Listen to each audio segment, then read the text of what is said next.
મારા ભાઈબંધે ચૂંટણીમાં ફોર્મ ભર્યું છે, પ્રચાર કરવો જો હે ને. હાલો. અરે કાંઈ સમાચાર મળ્યા? એલા મને ક્યાંથી ખબર હોય? અહીંયા રોજડા ઉડકારવામાંથી નવરા પડીએ તો ખબર હોય ને. મારા ભાઈબંધે ચૂંટણીમાં ફોર્મ ભર્યું છે, તો તમારે તન મન ધનથી સપોર્ટ કરવાનો છે. અરે ભાઈ, મારા ગોઠણ ઘસાઈ ગયા છે. મારું શરીર ક્યાં કામ આપે છે? અને મગજની દવા ચાલુ છે, એટલે મનથી તો કાંઈ થાય એમ જ નથી. અને ધન તો મારી પાસે છે જ ક્યાં? હાથ પેઢીથી ભૂખ છે.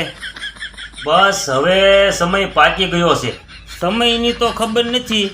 રેઢિયાર ખૂંટિયા અને રોજડા પાછળ દોડી દોડીને હું પાકી ગયો છું. અરે ભાઈ, તમે એકવાર મારા ભાઈબંધને મત આપીને જીતાડો એટલે તમારા બધા સોલ્યુશનનો નિવાડો લાવી દેવો છે. કેમ, એને સોલ્યુશનની એજન્સી છે? અરે ભાઈ, એજન્સી નથી. ઈ એકવાર સરપંચમાં આવી જાય એટલે તમારા બધા દુઃખ દૂર કરી દેવામાં આવશે. એવું નથી, સારા કામ કરશે તો બીજી વખત પણ જીતી શકે છે. હવે ઈ તો તમારા ઉપર છે. એને જંગી બહુમતીથી વિજય અપાવો એટલે બીજી વાર પણ ફોર્મ ભરવાનું જ છે. પણ ભીખા દાદાને એક જ છોકરો છે, ઈ નો આપે ને. શું નો આપે? તમે કીધું કે વિજય અપાવો, ભીખા દાદાનો એકનો એક છોકરો આપી દે તો ભીખા દાદાના ગઢ પણ કોણ પાળશે? અરે ભાઈ, હું ભીખા દાદાના છોકરા વિજયની વાત નથી કરતો. ચૂંટણીમાં મત આપીને વિજય બનાવવાની વાત કરું છું. તો ચૂંટણીનો એજન્ડા શું છે? અરે ભાઈ, એજન્ડા તો બહુ બધા છે. ઘેરે ઘેરે નળમાં પાણી આપીશું. પાણી તો બધા આપે છે, તમે કંઈક નવું કરો.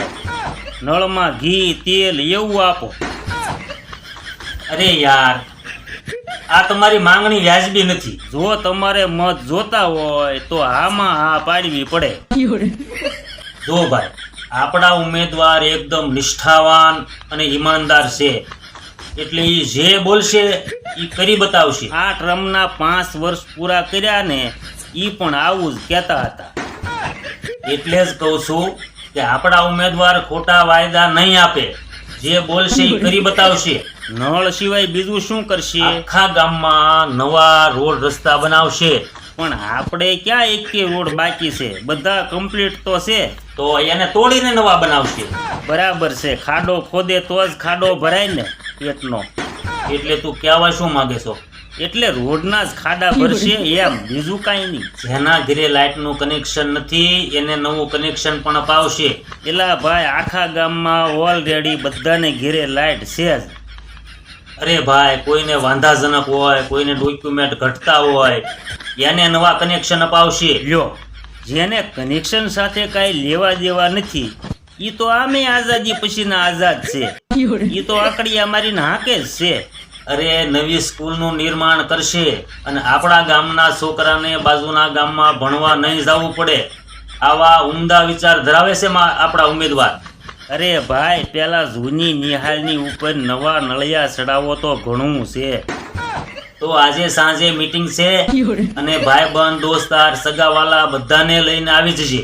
કેમ, મારી માસીના ભાણિયાનું મતદાન આપણા ગામમાં ફેરવી નાખ્યું છે? અરે ઈ થોડું ફરે યાર. તો સગાવાલાને શું કામ લાવવા છે? ચૂંટણી તો ઘણી આવીને ગઈ, પણ તમારો ઉત્સાહ તો કંઈક અલગ જ છે. એમાં શું છે, આપણે કાયમ એ ટાઈપનું બોલતા હોઈએ ને એટલે જીભ લપસી જાય. ભજીયાનો તાવડો મૂકવાનો છે કે નહીં? અરે ભજીયાની સાથે સાથે લાડવા, મોહનથાળ, પૂરી, ગાંઠિયા, જલેબી, આખી ડીશ રાખી છે.